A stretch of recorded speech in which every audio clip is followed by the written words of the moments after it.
Hello, it's Connor Henricks. Today we're going to look at some risk management topics. As an assisted living director and as a former skilled nursing facility director, there are a lot of functions that occur under our license, and we need to know strategies to keep that license safe. And I wanted to share some of the high risk topics with you and management techniques that I've used in the past to help run an effective facility and keep my license safe. These are our learning objectives. We're going to identify the contemporary risks through our community assessment. We're going to identify methods to engage our staff in risk management because we can't do it alone. It's a team effort. Everyone has to play their part for compliance. We're going to evaluate all the applicable topics through policy review through our employer and ways to implement effective MDH management techniques. They are going to walk into the facility unannounced. They're going to demand things, they're going to want to speak to people, and we need to know how to manage and also control them. But first, why does liability as a director matter? As a director, I manage, I train, I educate, I hire, and I evaluate the nursing process. And then I make little tweaks as I go. But ultimately, I'm responsible for every function. All the unlicensed activities, such as the CNA work, the TMA work, it all falls under the Director of Health and Wellbeing's license. Unfortunately, the Department of Health has not been kind to facilities.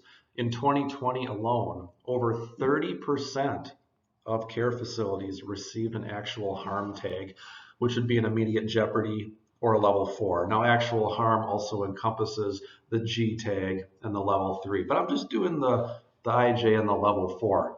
So directors must account for all of these IJs and level 4s and respond to the actual harm tags with their state licensing board. After the immediate jeopardy or the level 4 happens, it takes about 7 months for that letter to roll through. You then have 2 weeks to respond, and then it takes another 7 months for it to roll through the legal process and hopefully get dismissed. It's not a fast process. I would like to show a real life example. So this was a case of abuse and neglect. So the Minnesota Department of Health conducted a survey at a skilled nursing facility in St. Paul. They entered on April 6th. They left on April 12th. And on the very first day, they were cited for immediate jeopardy F600, freedom of abuse, neglect, and exploitation. The claim was that the facility failed to protect the residents from physical and verbal abuse. Now, this can come in many shapes and sizes. It doesn't necessarily mean that a resident is just hitting someone out in the hallway. It could be staff talking down to a resident. It could be a family member coming in and talking down to a resident, and then the facility is not recognizing it and preventing it. But I don't know the full details. Anyway, it took 3 days to lift that IJ. So 3 days of correction, and typically you're looking at a $10,000 per day fine while the state's in there. They will not leave until that IJ is lifted. Ultimately, after the long and painful process, the director was reprimanded by the board. Keep in mind, this is a permanent record that stays attached to your license, and then a $500 fine was assessed, which in the grand scheme of things is nothing. I've seen some $5,000 fines roll through for incidents with nursing directors, so 500 is it's pretty good. So just looking at abuse and neglect, verbal abuse, physical abuse, how can the director work to minimize the exposure after discovering that initial abuse? First thing you do is you immediately suspend the perpetrator pending investigation. Do not let them stay on the floor. That is a continued liability. If in the next 2 hours during the shift, something else were to happen and someone else were to get abused, you would immediately be taking the heat for that from MDH. Get on the phone, notify your regional support. You shouldn't be making big decisions alone. Always collect written statements. Now, granted, you're going to write things down, you're going to call people on the phone, but the Department of Health has in the past asked me for my written investigatory notes. Now, some of my VA follow-ups have been as large as 1,800 words, and I have just slammed everything that I know into these follow-ups, but they actually want your written notes. Now that's up to the company whether or not they want to allow those to get pushed off. Generally, you'd look them over to make sure there's nothing incriminating on them, but those can be given to satisfy them too. And then once you know what's going on, gather more information, submit that MARC report within that 2-hour window. The important thing after you get the person out of the building is making sure you have a detailed plan, not only to keep that resident safe that was affected, but also all the residents. How are you going to keep everyone protected and prevent something like this from happening next time? A lot of times, if there's an abuse allegation, I will get on the phone and I will notify the police. Typically, they'll say, "Oh, thank you, Connor. I'll wait for the MARC report to come in and then I'll follow up with you." But it's good to give them a heads up. You don't want to leave the police out of the loop, especially if someone needs to be arrested. And then long term, you need to work on initiating all staff education. Call an all staff meeting when able. I say do this within at least 2 days of the incident. Time is not on your side during issues of abuse and neglect. MDH will likely roll in within 48 hours. You're going to want to show that you are on this. If in the event abuse and neglect is substantiated under that F600 tag, a lot of times you will not have to write an abatement plan if you are able to show that you corrected the incident in due time. And part of correcting the incident is doing all staff education and making sure that the substantiated claim of abuse and neglect on that person has been terminated. And as I said before, the director should keep all the personal and written investigatory notes. Keep it all in a nice big binder, your MARC binder. Event follow-up. So as a director, risk is going to be minimized when you prove action. MDH has this very strong track record of punishing inaction. So even if you make the wrong move, you know what's important at the end of the day is that you make a move. You do something. You do something to keep the residents safe.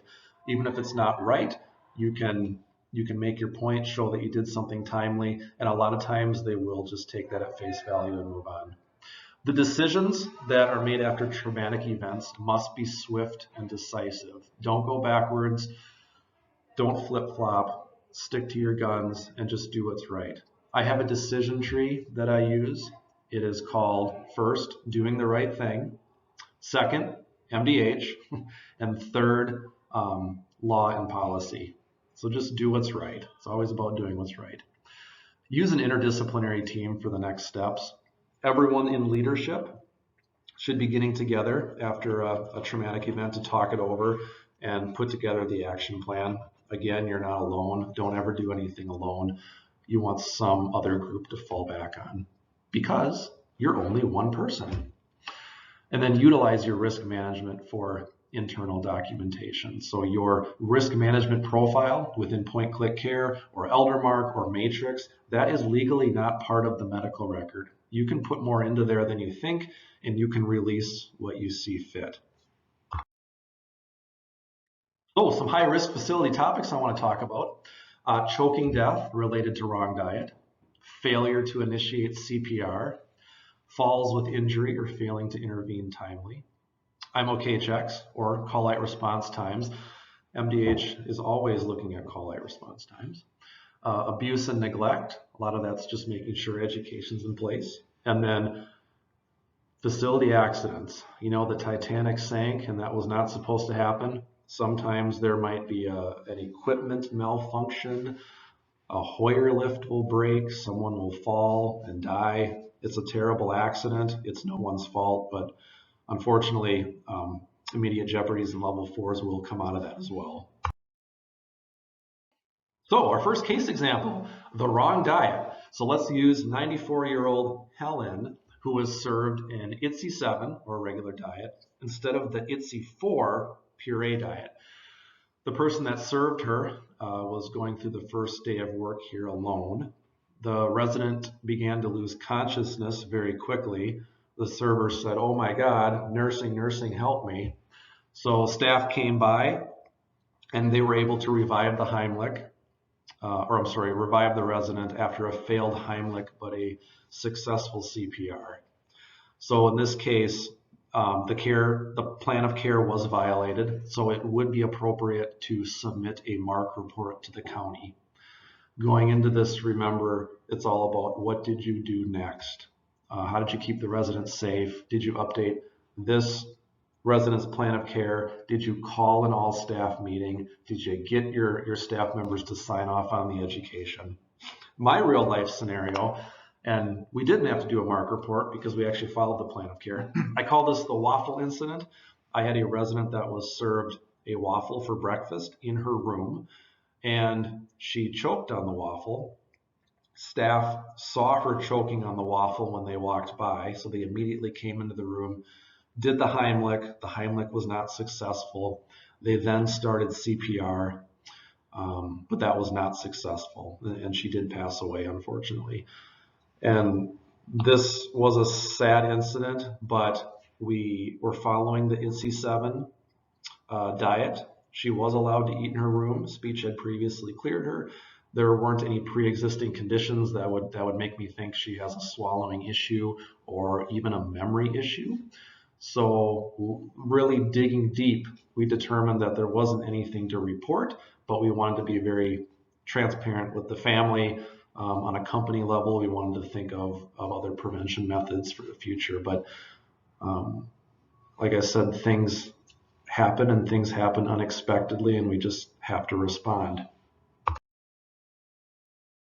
So what is our process to sustain safe serving for residents? My recommendation is to maintain a dietary binder for each resident. This binder should contain every resident's diet order that is not your ITSE level 7. So anything 6 and below, let's keep an active order in place. Save all of the communication that we do with the culinary department. We want to make sure that everything we tell them has been clearly communicated. Keeping all of the residents' diets visible in the staff or in the kitchen for the staff and the nursing staff is very appropriate as well. So I would say every couple of days, printing out the most recent diet orders, keeping that available in the kitchen. You can't go wrong when you see a face and a diet and you serve the food after that. All the new hires that come in the building should be trained on feeding techniques. This is part of competencies. It's not a quick process. It takes a lot of practice, trial and error to really know how to feed someone. It's very individualized, so we need to work on those techniques. And then ensuring staff are trained on what steps to take during emergencies. This is why it's so important for staff to have their radios on them, because in an assisted living facility, there is generally one nurse, and that nurse could be on first, second, or third floor. You need to be able to take that radio out and say, hey, I need help. Room 160 blank is choking, please come down here. And then as a director, don't stay in the dark with this stuff. Take the time to watch the dining process to ensure that it's being done safely and with dignity. So watch the techniques that your staff use to feed residents. Make sure that they're engaging with the residents, that they're not talking to their pal on the other side of the room. Dignity is a really big thing for the Department of Health right now, and maintaining that home-like environment. So give that resident your full attention when you're in the room with them, feeding them. So after a choking incident, what is your next steps? First, I just wanted to show this because I think it's kind of impressive. During 2019, there was a weekly average of 1,120 MARC reports sent. That does not include vulnerable adult reports within skilled nursing facilities. This is strictly MARC reports. 2020, it wasn't much better, 875. Maybe people backed off a bit because they knew how difficult the Department of Health was being. But nevertheless, divide that number by the number of counties in Minnesota. I don't know how many there are, I'm sorry. It's been a long time since my 6th grade county quiz.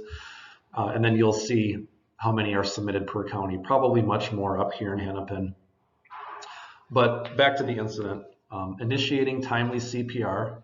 I just want to mention that if a resident chokes and they are DNR, it is expected that you do CPR on a resident, because when a resident signs a POLST, they are not anticipating to die from having a hot dog stuck in their throat. That is not a good way to go. That is not a natural death. That is something that you need to attempt to resuscitate.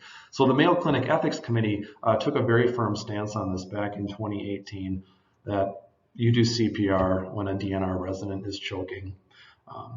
So your company can certainly use that stance to back themselves. Fairview also feels the same way. You know, if someone, if you start CPR and you weren't supposed to start CPR, you have no legal or ethical obligation to continue. However, in the event that someone's choking, you would continue CPR.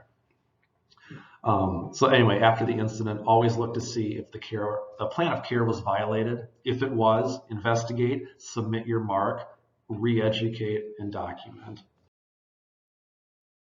So let's take this one step further. What happens if a resident were to code and you don't know the code status? So a nursing assistant walks into a room and sees that the resident has passed away. The nurse is not on the unit. What do? Okay, again, pick up that radio, it's part of your uniform, and call the nurse and request the code status for that particular room. If that nurse does not know or does not respond within 10 seconds, it is expected that you would give care as opposed to not providing care. So you would, in fact, start CPR. You would stop CPR, though, if code status was verified and the person was determined to be DNR. Ultimately, nursing holds no legal or ethical obligation to continue CPR in these incidents. If the resident is on hospice, you'd report that to them. If this was an unplanned death, and this is where things get a little bit hairy, in the assisted living setting, you would have to report the death to the police department. They would have to come out, they would do their investigation, make sure that the death was, you know, nothing it should have been, and then move on. In the skilled nursing facility, ultimately 2 nurses can call a person's death and move on. Police don't have to be involved in those types of incidents. Risk management. Falls is a big one. When a resident continues to fall and the interventions aren't working, or if there are no interventions or untimely interventions, MDH will be all over this. They're going to look at those frequent fallers. So remember, a fall is any unintentional change of plane. So yes, you can fall into your recliner, you can fall into your bed, and it is still a fall because it was not intentional. Now, what happens if a resident likes to sit on the floor? I have some residents that do that. It's actually not a fall. They're doing it on purpose. Yes, they might need some help getting up, but we want to care plan those preferences or what they're trying to do, especially if they're in memory care. And then again, the personal risk is always minimized with appropriate follow-up. So what are the requirements for fall follow-up? So always create a unique person-centered intervention. And I'll show you on the next page how that looks with an elder mark. But every fall should have an intervention, something that's different from the rest, something that's unique, something that's not cookie cutter, something that's personalized. And that is easier said than done. In order to do it correctly, you ultimately need to go back to the scene of the crime. You need to go to the room. You need to look at the room. You need to look for everything that possibly contributed for that fall. So the intervention should be what we do for the resident, not what the resident will do for us. They don't remember, especially if they're in memory care. And there is times, though, where education is appropriate. If a resident is ambulatory, they're independent, they are cognitively with it, you can speak to them about what they were doing, but I would stay away from this if a person is on services. If a person's not on services, I'm more apt to say do some education with them. But when doing falls, you want an immediate intervention and a long-term intervention. The Department of Health wants to see something really simple that you did right away, and I have an example I'll show you on the next page, but then also something long-term that you can communicate to the staff and sustain. And then, of course, failure to intervene results in regulatory issues, especially if falls occur, falls with fracture. So here's our case study. Helen, again, lives in memory care and ambulates with her walker. So per her service agreement, she is able to walk by herself without escorts. And one day she was walking to breakfast and she tripped or fell, we don't know yet, and she hit her head on her walker, and that caused a black eye. The nursing assessment shows that there was no immediate injury besides the black eye needing ice. So no fractures, no ligament tears, nothing else internal, except her pride was hurt. So what are the next steps for this? Well, we want to determine that immediate intervention. So in this case, after the nurse assessed for injury, they physically walked her to dinner with a gait belt. Okay, that is how simple the immediate intervention can be. And then after the nurse did a more thorough assessment, after management dug in, they looked at the root cause, and it was determined that, yeah, her shoe actually wasn't properly tied because she did it herself, because she doesn't have help with dressing in the morning, because it's not part of her service agreement. So the options going forward would be to modify the dressing routine and then consult the family to add on additional services for dressing and grooming. And yes, that's another $1,200 a month to do morning and night dressing, but remember, safety is our top priority. If we really feel something is necessary and family won't do it, we need to have a care conference and then possibly submit a MARC report, because it is our legal and ethical obligation to make sure our residents are getting cared for despite the cost. So this is what it should look like in ElderMark. Notice under the comments section, I always write, first thing, intervention. So what are you going to do? We want it very clear. We want it to stand out. We want it in the middle of the page. So the service agreement was updated to reflect the need for AM and HS grooming. Staff to assist with placement of shoes. Perfect. But we also want to list all the factors that went into it. So if you look at the top, shoes and clothing was a factor. Maybe the floor was wet. The person has a fall history, gait balance disorder, impaired mental status, impaired safety judgment, weakness, the typical.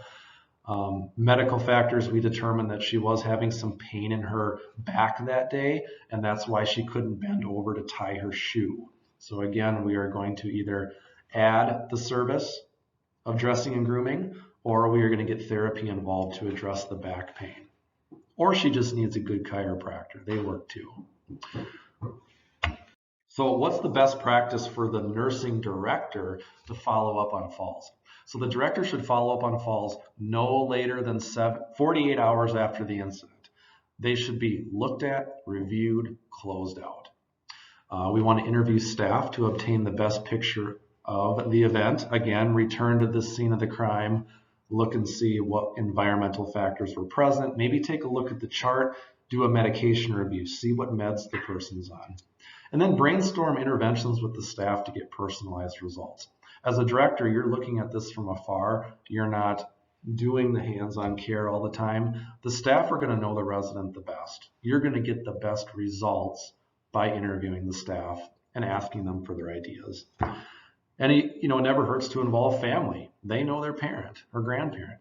And of course, better communication creates better partnerships, less grievances, less MARC reports, and better outcomes. If necessary, report the event to MARC. If the care plan was not followed and injury was sustained, we do have to report those fractures per company policy, and then re-educate your staff timely if needed. We want to make sure that they know the injury.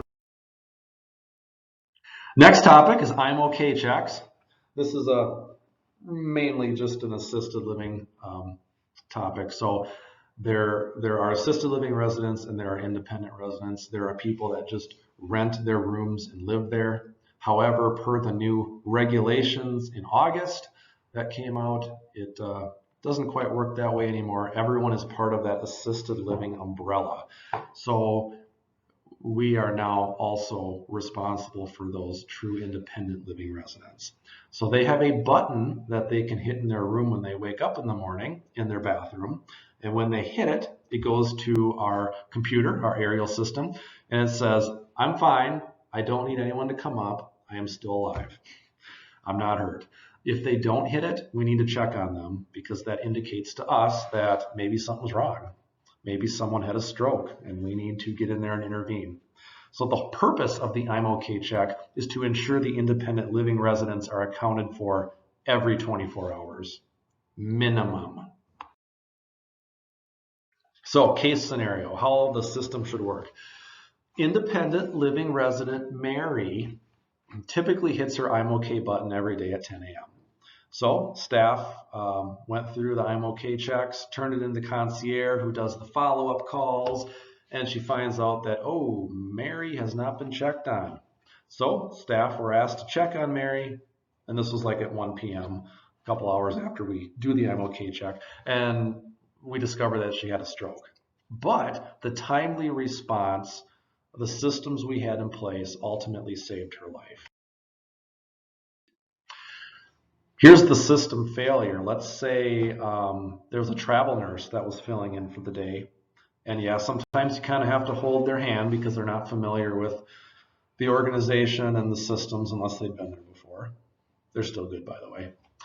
And they were unaware of the I'm OK check form. So the concierge was also off for the day, so she couldn't follow up. So no one followed up until the next day when management was back, the regular concierge was back. So Mary was not checked on for 2 days. It was assumed that she had a stroke 24 hours prior. Unfortunately, she passed away in the emergency room. It didn't work. What's the appropriate follow-up? I will tell you, this one's really scary. This is one that could result in some lawsuits because we weren't following our policy. That could result in a level 4 or an immediate jeopardy. So ultimately, some larger scale changes would need to be made.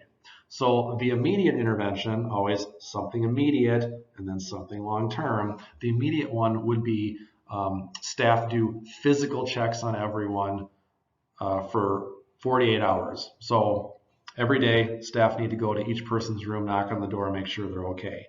But then in the process of all this, we fix it by creating, let's say, an electronic shared document on the OneDrive that is available for nursing and concierge to share and then mark off as they go through the day. Just an idea, but it's a long-term solution. Another important thing to do is to verify all the call lights are working. Maybe she hit her call light, never turned on. We don't know. So let's check that and make sure. And then a mark report is absolutely required. And then, buckle your seatbelt because the Department of Health will come in. Let's talk a little bit about MDH communication. I've been through, I think, about 30 surveys in my life now. Oh, I'm only 31 years old, by the way, but I've been through 30 surveys, whether that be an annual survey or a complaint survey. So they come in and their job is to verify regulatory compliance, to make sure that we are doing our jobs. They are not there for you. They are going to seem nice, and sometimes they won't seem nice, but either way, they're not on your side. You need to make sure that all of the policies, all statements, all documents are reviewed prior to giving it to them. And as with any legal investigation, anything you say or do can be used against you. So we always make sure to educate staff on providing minimal responses to questions, letting the director and the administrator do a majority of the talking if issues are being investigated, just because we want to minimize risk. So upon entrance, and this is just things you can do to help make them happy, you can find them a private room to seat them. Hey, give them some coffee and cookies. It earns you a few brownie points here and there. It makes them happy. Now, if you really want to get them out fast, crank the heat up to about 85 degrees. They'll probably end their visit within 2 hours. But I don't recommend that because, it's just not ethical. You can also choose to cool the room down to 55 degrees, little things like that, but no. Be helpful to them. Don't overindulge them. Answer their questions. Be to the point. Be accurate. When policies are requested, view them as MDH would. So look at them. Look for any errors or anything that might not be in your favor, and immediately request a modification of that policy from corporate if necessary. Every department in the building should have a task when MDH is on site, specifically a unique task. So maybe someone starts an email chain to communicate the whereabouts to the resident. Maybe the administrator has to round at this time, check and see where they are. Billing department rounds at this time to see where they are. Just to kind of get a good picture of who they're looking at and when they're looking at them, what they're talking to them about. After MDH leaves for the day, ensure that the entire team gets together. After exit, because we want to look at the game plan, maybe we can view who they are looking at and make some modifications to the care plan if we find any deficiencies ourselves. I guarantee you that infection control will remain at the forefront, so please use hand sanitizer. Make sure your staff have hand sanitizer on them, washing their hands. At my monthly meetings, I include an MDH tip of the week, so things that the MDH department is looking for. Regularly re-educate on what to document and how to document. You can document too much, you can document too little, but it doesn't hurt in the end to just document all of your factual events, no opinions. Just always teach your staff to document true facts, true objective clinical data. And remember, dignity, ever since 2019, dignity remains at the forefront. And it's ultimately how all buildings are judged. When you walk into a skilled nursing facility and you see people with their dentures falling out, or food on their clothes, or long fingernails, that tells you that maybe the care isn't the best. And that's the same way the Department of Health is going to judge. When they come into the building, they're going to look at the person from top to bottom. And you should train your nurses that when you're out passing medications, TMAs as well, passing medications, doing treatments, take a moment to look at that resident from top to bottom. Do you see anything that doesn't look right? If so, re-educate the nursing assistants. Just for fun, I wanted to give you a worst case scenario. This one just plain sucks. So this just came out in the news, not in Minnesota, but it's elsewhere. It's handling the level 4. Here, I got to go to the next page. Okay, there was a chief nursing officer at a hospital who lost track of 7 gallons of fentanyl. The link is right there. The investigation is ongoing, and although she had nothing to do with the actual loss, the Board of Nursing chose to suspend her license because she was ultimately responsible. She was the supervisor. And that's what it comes down to, is on your license as a director, there is always a supervisory component. If you are not supervising appropriately, your license is at risk. And unfortunately, when the Department of Health comes in, you can't just claim that another staff member went rogue or did their own thing. You are still ultimately responsible. Please keep that in mind.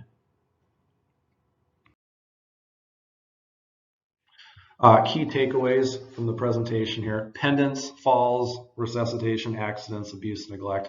These are all areas of high risk for a director. Follow up timely. That's how you protect your residents and preserve your hard-earned license. Never hesitate to seek advice and support from regional management. Keep all of your communication lines open with families. That's how you facilitate timely communication, resolve grievances, really stay on top of things. And then treat the Minnesota Department of Health surveyors as any other legal process with potential consequences. Run a tight ship, in other words. Thank you. I really appreciate your time and taking part in this lesson. There was a slide I see that I had skipped over. If you want to just take a moment to look at those key points on how to handle immediate jeopardies, will serve you well.